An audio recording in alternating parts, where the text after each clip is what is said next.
Welcome to the third Bonesaw raid. Today I want to run through the 1204 target with my E10 Bonesaw so you can see what kind of damage a maxed out ship will get against this target. I will of course show you the build, the crew setup, and by that I mean the officer setup at the end of video. Let's go ahead and get started. So this is theoretically the auto target, and actually auto does work out nicely for the first few platforms because you do get your bloodthirst, frenzy, etc. up as you get started. I believe it's frenzy because it decays over time, but I could be wrong on that one. Now my biggest complaint here is that the turrets all look very similar. For instance, we have this purple one I just killed, and we have the next purple one. Now one of them shoots at its feet and starts getting a massive orange cloud, which will do a ton of damage to you if you don't kill it quickly. By the way, if you don't see that, check your effects settings, go in here and turn on projectile explosions, particle effects, etc., and that should let you see this thing start shooting at itself. And the other one was a turret that did some damage to you that you couldn't really prevent. So let's go ahead and take a look at the next two turrets and see if we can guess which one is which. Now, the way that you can tell is that this one's kind of pointed at you and therefore it's going to take damage to you, where this one has a circle on it and therefore it's going to drop out the circle on its feet. Now that does help a little bit, but there are of course other things in this target, including buildings and turrets that blend in with each other. We do have one that has a firing arc on that. That guy you can tell because you can actually hover over that one and see that it is going to end up shooting at you. Of course, we do also have other types of turrets with firing arcs, which, this one in particular, you can just stay moving and it really shouldn't do too much damage. There are also, importantly, some short-range turrets in this target, which are the ones that kind of look like vulture missiles, and that's because they just do that, and that's how it is. And again, here's one that does damage to you. Here's one that is a Spider-Man style web, and that goes down very quickly. By the way, I am using a creeping death crew here. I think that the additional damage is very helpful for completing this target quickly. This one's going to do some damage to me, and the next one's going to shoot at its feet. So again, I want to make sure I kill that guy pretty quickly. Next few turret clusters, there's one of these Spider-Man ones again. This one's actually relatively easy to tell. And then we do have the one that shoots at its feet with the circle just after that one. So again, have to watch out for that. And we are being engaged by a few things in this target. Okay, getting close to those guys. They're going down here. We do have this yellow arc, and there are some other draconian guys around here.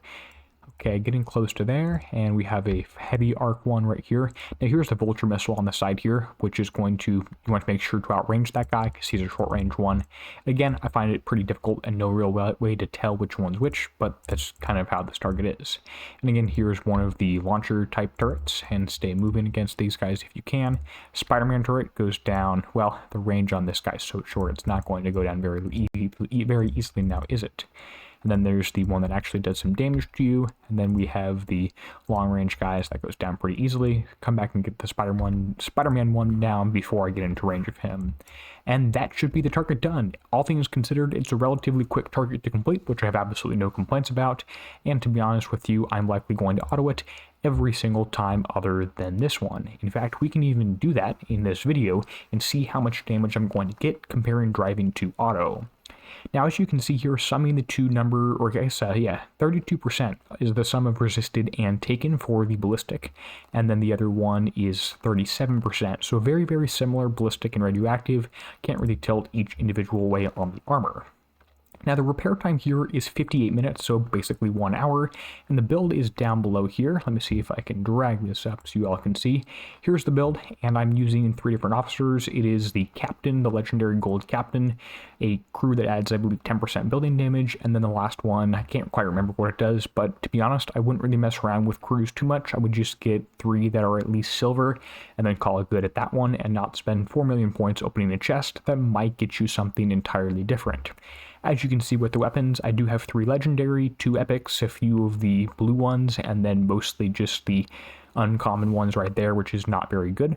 I do have my heavy armor pretty good here because I believe that's been in the FM or some other spot that's really easy to get, so that is mostly legendary, and the specials are pretty normal. I think I might actually have a refit to do. I can't remember if I did that one or not. I think I did, and I refitted one thing away from a blue special to a reaver special, so that's the build setup here.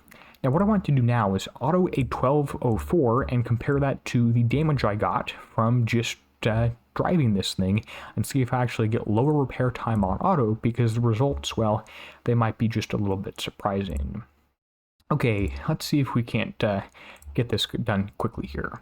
Now again, as I mentioned, auto at the start is really good because it takes out that first cluster and gets my frenzy all the way spun up there, which is fantastic. The second turret cluster, it's going to do basically what I did in terms of getting shot up by the first turret, killing that one very quickly. Again, this might be a little bit different for everyone depending on your exact upgrade level, the weapons you have equipped. It might take more than one volley to get something down there, which I would highly recommend using a creeping death crew if you could. That's probably better than the skill heads because it will mean you're in the target for a lower amount of time.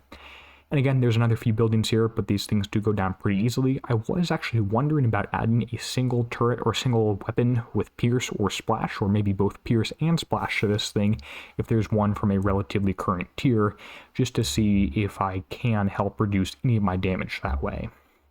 Now, I guess the other crew that's worth considering, and maybe even above the one I have on, which again is a Creeping Death, is the Sea Serpent's crew, because I'm getting a ton of shockwaves on me right here. And I believe I mentioned this in the previous raid or the one before that, the first or second Bonesaw one, is that using a Sea Serpent's crew stopped the shockwaves from happening entirely, which might be pretty beneficial there because that's a ton of damage is just from the shockwaves. The individual projectiles don't necessarily do that much, but the shockwaves do quite a bit.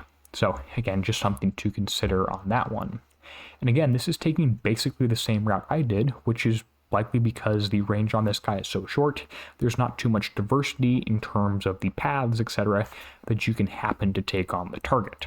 And again, there are some draconian turrets in this target, but they don't really do much. You don't have long enough range that you can use your abilities to help reduce damage from, you know, by shooting at something when it's shooting at the draconians or anything like that. It doesn't really work that way, and that's pretty unfortunate because that was a pretty fun mechanic in some of the targets, at least I thought so, but alas, not so much anymore. And again, the last few turrets are taken down here. It does luckily avoid the red damage right there and avoiding hitting any turrets when they are within the red, which is nice, although both him driving or him on auto as well as me driving did take quite a bit of damage or was in the yellow zones for quite a period of time.